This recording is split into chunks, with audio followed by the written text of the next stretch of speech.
In our last worship, we learned about how terrible things were for the Israelites living in Egypt. They were enslaved by an evil Pharaoh who was determined to destroy all the boys that were born. And I told you last time we'd be hearing about a special boy that was born in Egypt. So this is from the book of Exodus, chapter 2. And a man of the house of Levi went and took as a wife a daughter of Levi. Do you remember Levi from one of Jacob's sons? This means they are descendants of Levi. Levi lived 400 years ago, so these aren't his daughters and sons or even his granddaughters and grandsons, but they are part of his group. So these are from the house of Levi. So the woman conceived and bore a son. And when she saw that he was a beautiful child, she hid him 3 months.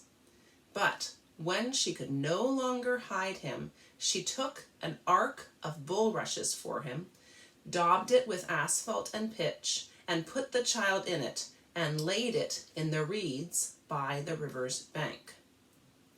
Now, let's talk about that ark. So this baby boy was hidden for 3 months, but as babies get older, they get more active, they get louder, and they're harder to hide.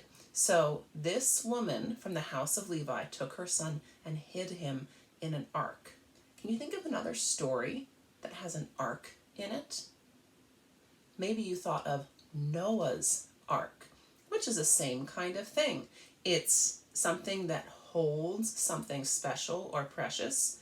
In this case, it's a baby. In the case of Noah's ark, it was all the animals and Noah and his family that were going to be saved from the flood.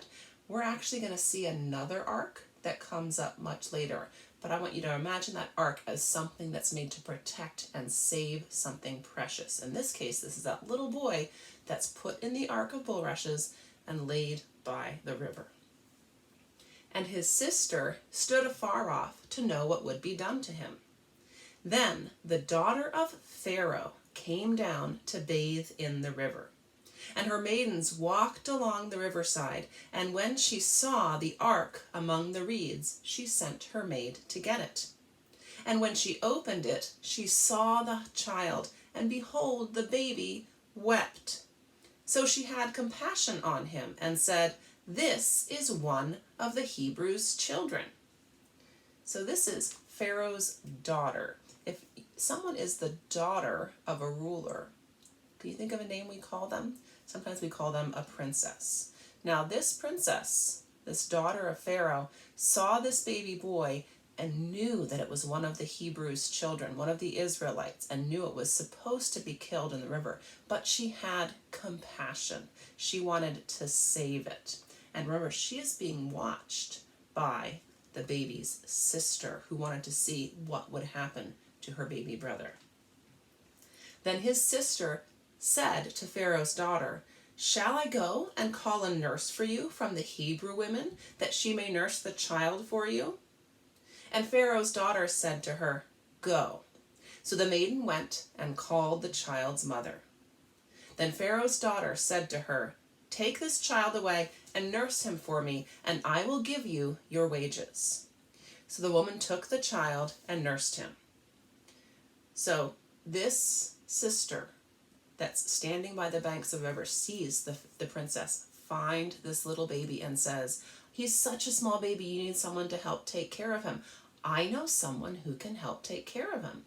And so this baby was taken care of by his mother for just a little bit longer, which I'm sure is very special. And the child grew, and she brought him to Pharaoh's daughter, and he became her son. So now this child is being adopted by the daughter of the Pharaoh. So she called his name Moses, saying, "Because I drew him out of the water." The name Moses means drawn out or taken out. Now I hope you've heard that name Moses before. I'm sure you've heard stories of him. So we have here a little baby that was saved from being killed by an evil ruler. Can you think of another story where a little baby is saved from being killed by someone who wanted to kill all the baby boys?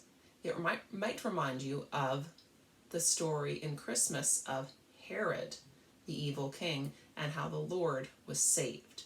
So there are some things they have in common. Both children born to help people, and in this case, Moses is going to be born to help the children of Israel in their enslavement. The next time we hear from Moses will be when he has grown up, and we'll hear a lot about all the important things he's done.